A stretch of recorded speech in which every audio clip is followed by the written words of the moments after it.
பாதகதி சண்டாளி பாலருவா வேலருவா வேப்பம் குழையருவா வெட்டாத மட்டையருவா முடிமூத்து பண்ணருவா பூலோகத்திலே என்ன செய்தவ தெரியுமா தன்னை தொட்டு தாலி கட்டி கணவனை கொஞ்சம் அன்பா பேசி அம்மா அன்பா பேசினா தண்டனை கிடையாது. அன்பா பேசிவா இல்லையா வம்பா பேசி அம்மா. ஆமா இப்போ வம்பா பேசுறது ஆமான்னு சொல்லாதீங்க. உங்களுக்கு கல்யாணம் ஆகல அனுபவம் இல்ல. கல்யாணம் ஆயிட்டா கல்யாணமே வேண்டாம் இருக்கிறேன். கல்யாணம் ஆகலையா இன்னும்? சரி கல்யாணம் முடிஞ்ச இந்த புள்ள கிட்ட கேட்போம். தங்கச்சி என்ன நாளைக்கு உனக்கு கல்யாணம். சரி நாளாண்டு உன் மாப்பிள்ளை நீ எப்படி பேசுவ? இப்ப கேட்கல ஏன் எருமும் மாட்ட யாரா தலைவரை பார்த்தா கேக்குறியா?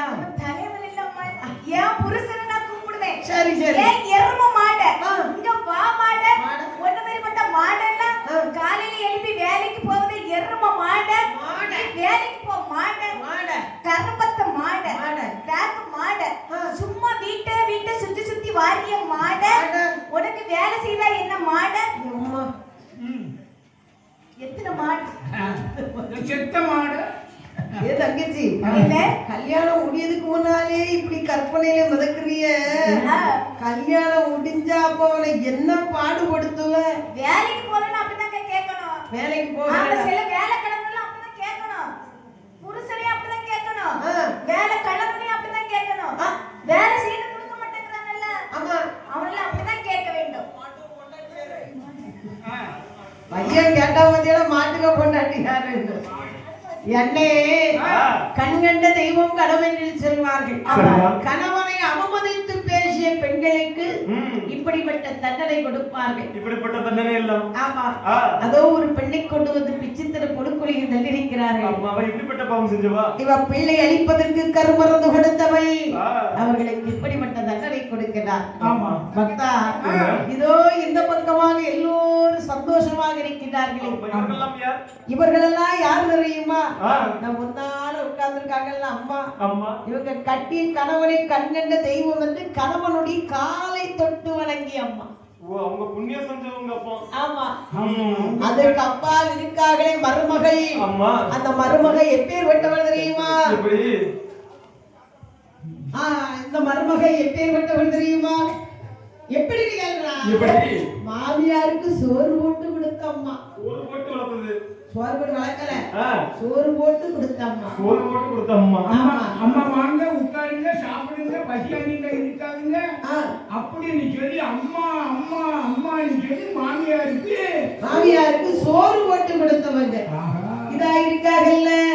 இவங்கெல்லாம் எப்பேற்பட்டவ தெரியுமா? எப்பேற்பட்டவங்க? பொண்டாட்டி மன நோகாம நடக்கக்கூடிய அப்படிப்பட்ட ஆட்கள் தான். அப்படிப்பட்ட ஆட்கள் தான் சொல்லிட்டேன். நானும் பெண்ணு எதையாவது சொல்லிட்டு வீட்டுக்குள்ள உட்காந்துக்குவேன். நீ நாளைக்கு தெருவழியே போன பார்த்து பேசு. சமாளிச்சிருவியா?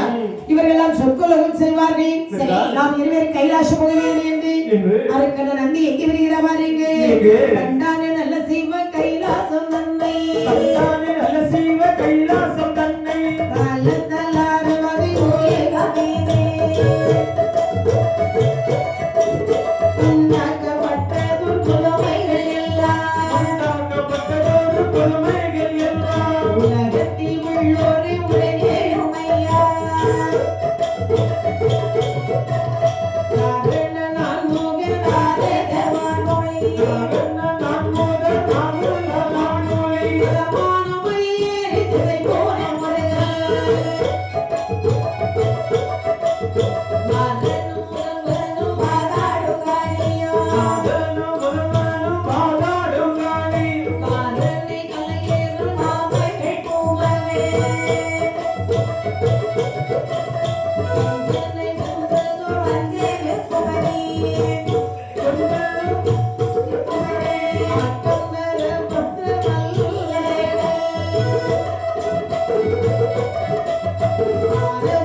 வந்தேன் பக்தரே. சரி. நந்தி தேவருக்கு நன்றி தெரிவித்தார். பக்தர் எடுத்து கேட்கிறார், பக்தா என்னை நினைத்து தவத்தை செய்தாய், ஆமா என்ன வரம் வேண்டும் உனக்கு? பகவானே, நானோ பாதாள உலகத்தை பௌசுடனை ஆண்டு வரக்கூடிய வேளையில் என்னை அன்னை அரசரெல்லாம் என்னோடு சண்டைக்கு என்று வந்தேன். நாட்டை விட்டு விரட்டி விட்டார்கள். விரட்டி அரசர்கள் வெல்வதற்கு ஏ பகவானே எல்லையிலேயே சிறியவரோ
விரட்டி அரசியல் வெல்வதற்கு ஒரு எல்லையும் சிறியவர் இடைக்கூட வரமாக இருக்க வேண்டும். சிறியவரம் காட்டக்கூடிய வரமாக இருக்க வேண்டும். தூண்டுகளை எடுத்து மலையிலே நீட்டினால் மலை வெடித்து போக வேண்டும். கடலிலே நீட்டினால் கடல் ஏழும் கொந்தளித்திட வேண்டும். என்னை எதிர்த்து வரக்கூடியவன் எவனாக இருந்தாலும் சரி, என் தூண்டுகளை எடுத்து நீட்டினேனே அவன் தலை அறுத்து போக வரம் எமக்கு வேண்டும் என்றான். பக்தனே, நீ செய்த தவமோ அரிய பெரிய தவம், பெருந்தவம். உனக்கு கைலாசத்திலே கைலாச பதவி தரலாம் என்று நினைக்கிறேன். மகாதேவா, இது கைலாயமாவன பரமபதம் எமக்கு.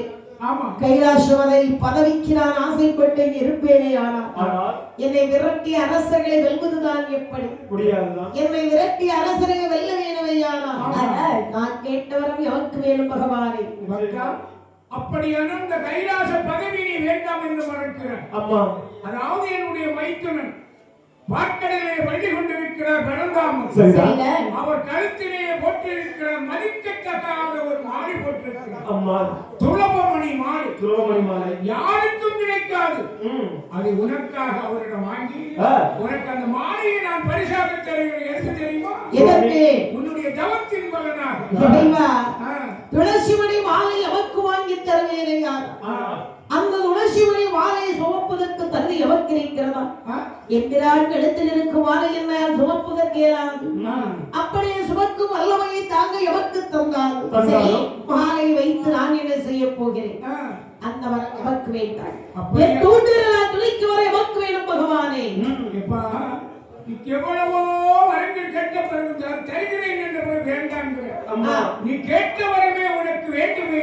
ஆனால் உடனுடல் பொடிபட தந்தே நீ கேட்டவர் வந்தார். கைலாயமாமலையிலே 18 விதமான கால நேரங்கள் தன்னைத்தானே தட்டி முழங்கிக் கொண்டிருக்கிறார். உடனுடல் பொடிபட என்ற வார்த்தை காலத்திற்குள் வரைந்தது. தந்தை நீ கேட்ட வரம் என்பது மட்டும் அரக்கனுடைய காதில் தெளிவாக கேட்டது. அரக்கனுடைய காதில் கேட்கும் போது பாங்கு மட்டும்